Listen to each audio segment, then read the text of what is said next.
The kettle had just started its shrill cry when I saw her reflection in the kitchen window. One of those fragile instants that feels suspended in time. Maria stood barefoot on the tile floor, wrapped in a hoodie so old and worn I hadn't seen it since our college days. The sleeves drooped past her hands, frayed threads dangling where she had twisted them over and over again in nervous habits. Her phone buzzed on the counter and she didn't even twitch. It wasn't the stillness of someone brushing off a spam call. It was the deliberate stillness of someone praying I hadn't noticed.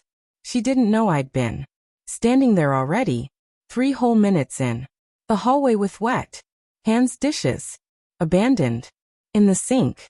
I wasn't thinking about the plates anymore. I was studying her, watching the way her face tightened as if she were staring not at her reflection but at some truth she couldn't admit.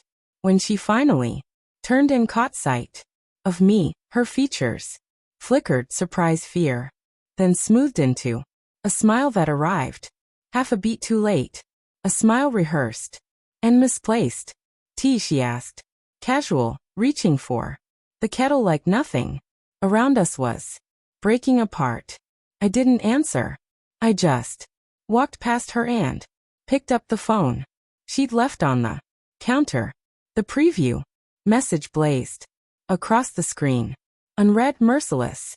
"Mason, I can't stop thinking about that kiss in your car. Don't pretend you're not mine." The air left my lungs, but my voice came out steady. "You kissed him in your car." Her eyes widened for the barest moment. Then she lunged at the phone, not shocked, but desperate, like an animal exposed. "What are you talking about?" she said, forcing lightness into her tone, but the sharp edge in her voice gave her away. "Say it," I told her. "It's not what you think. He's just a friend. You're overreacting." Overreacting. That word cut deeper than the message. Not the kiss. Not the betrayal. Not even the lie. It was the way she dismissed me, as if caring about our marriage, about our vows, made me dramatic. As if her cheating was trivial, and my anger exaggerated. I stepped closer. "You remember that marketing contract you begged me to help you land? The one with Grant's firm?" She froze, lips parting slightly. "The one that's kept your consulting business alive for the last 8 months, I continued. "You're unemployed tomorrow." Her breath hitched. She searched for something, charm, tears, excuses, but none of it surfaced. She stood there, barefoot, drowning in a hoodie too big for her, silent for once. I left her like that. But silence wasn't the worst of it. At 2:17 a.m., long after she'd gone upstairs, I sat with her laptop open on the kitchen table, a folder labeled work, trip, private, 23 videos neatly dated and timestamped. I clicked through, numb. The night she claimed she had food poisoning and couldn't face time. There she was, standing on a balcony, in a black dress she once told me felt too revealing. She looked radiant, glass of wine in hand, no laptop, no colleagues, just Mason.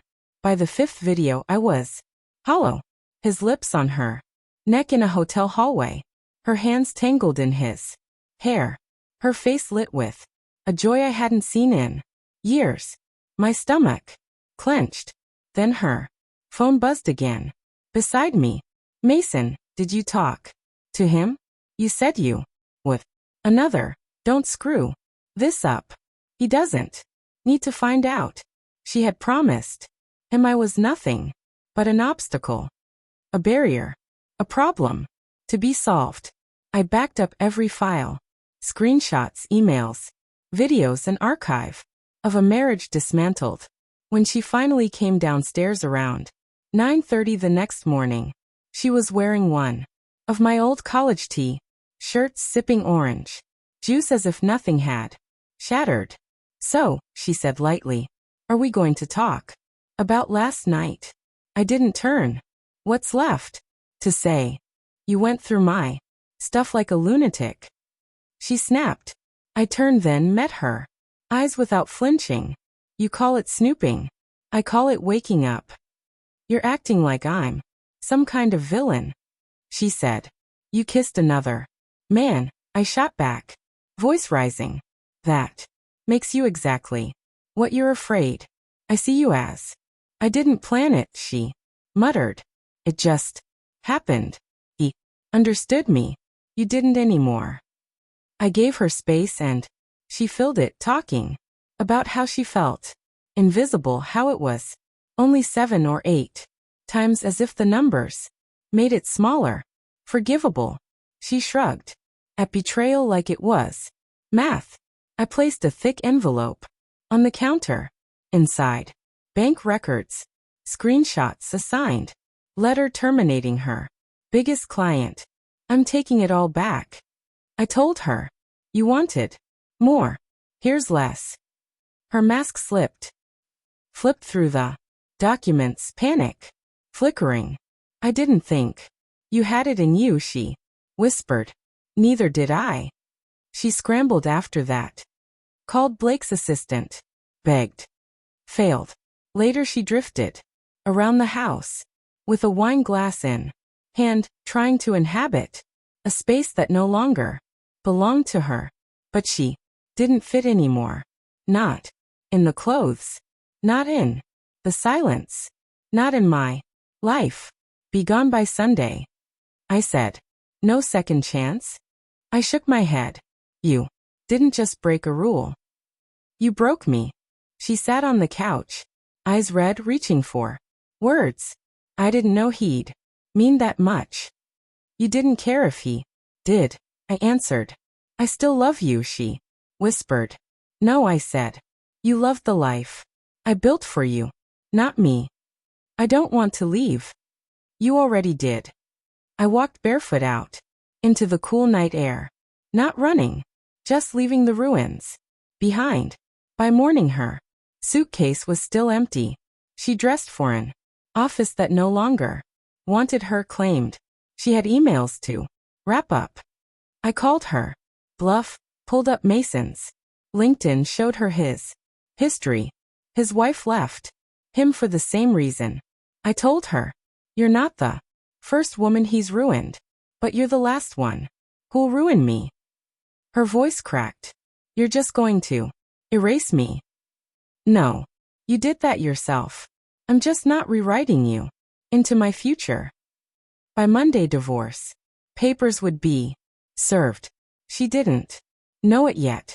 As I zipped my jacket, ready to walk out, she called after me. Where are you going? To finally live a day that's not built around your lies. I didn't turn back. I left her standing there, hollow as the half-packed suitcase by the door, unfinished and alone in the wreckage she created.